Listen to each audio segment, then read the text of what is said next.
പടയണി ചിന്തകളിലേക്ക് സ്വാഗതം. ഞാൻ ഭാഗ്യനാഥ് എഴുമിറ്റൂർ.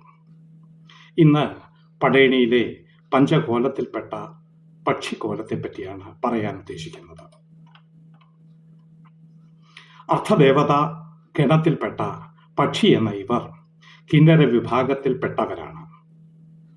പക്ഷിയുടെ തലയും മനുഷ്യരുടെ ശരീരവുമുള്ള ഈ കൂട്ടർ ബ്രഹ്മാവിൻ്റെ നിഴലിൽ നിന്ന് ജനിച്ചവരാണെന്നും ബ്രഹ്മപുരാണത്തിൽ പറയുന്നുണ്ട്.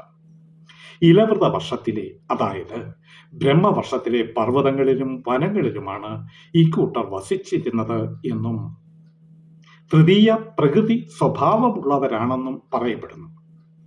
ഒന്നുകൂടി വ്യക്തമാക്കിയാൽ, സ്ത്രീയെന്നോ പുരുഷനെന്നോ ലിംഗഭേദമില്ലാത്തവരും ഒരു മാസം സ്ത്രീയും അടുത്ത മാസം പുരുഷനുമായി ജീവിക്കുന്നവരാണിവരെന്നും കഥയിൽ പറഞ്ഞു കാണുന്നുണ്ട്. കിന്നര വിഭാഗത്തിൽപ്പെട്ട ഇവർ ഗന്ധം ഭക്ഷിക്കുന്നവരാണെന്ന പ്രത്യേകതയും ഉണ്ട്. ഇതുകൊണ്ട് തന്നെ പടയണിയിലെ പക്ഷിപ്പാട്ടിൽ പക്ഷികൾക്ക് നിത്യമായി ഒരു ബലിമണം തരാമെന്നും ഇരു ബലിമണം തരാമെന്നും പാട്ടുകളിൽ കാണുന്നുണ്ട്. ഇവർ ഗായകരും വീണ പോലെ ഒരു വാദ്യം കയ്യിൽ എപ്പോഴും കൊണ്ടു നടക്കുന്നവരാണെന്നും പറയപ്പെടുന്നു. ഈ പറഞ്ഞത് ഇത്രയും കിന്നര രൂപികളുടെ സവിശേഷതകളാണ്. ഇനി പടയണിയിലേക്ക് തിരിച്ചു വരാം.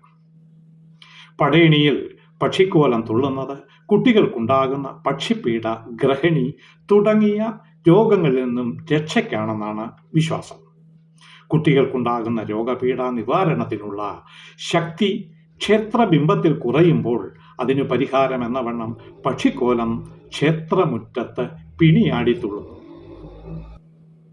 കൃഷ്ണനെ ബാധിച്ച പക്ഷിപ്പീഡ ഒഴിപ്പിച്ച കഥ പാട്ടായി പാടിയാണ് പക്ഷിക്കോലം പടയണിക്കളത്തിൽ തുള്ളുന്നത്.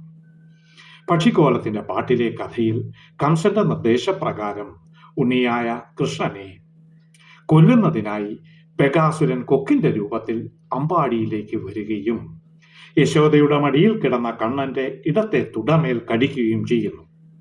കടിയേറ്റു തളർന്നുപോയ പൈതലിനെ വസിഷ്ഠ മഹർഷി വന്ന് ഓതി വിഷമൊഴിപ്പിക്കുന്നു. പിന്നീട് ബാലനായ കൃഷ്ണൻ രാക്ഷസ പക്ഷിയുടെ കൊക്കു പിളർന്ന് യമപുരിക്ക് അയക്കുന്നു. കൃഷ്ണന്റെ കയ്യാൽ കൊല്ലപ്പെട്ട കാരണം ബകാസുരൻ എന്ന രാക്ഷസന് അതോടെ മോക്ഷവും ലഭിക്കുന്നു. ഇത് പൂർവ്വവൃത്താന്ത കഥയായി കണ്ടുകൊണ്ട് വേണം പക്ഷിക്കോലത്തെ നാം സമീപിക്കേണ്ടത്.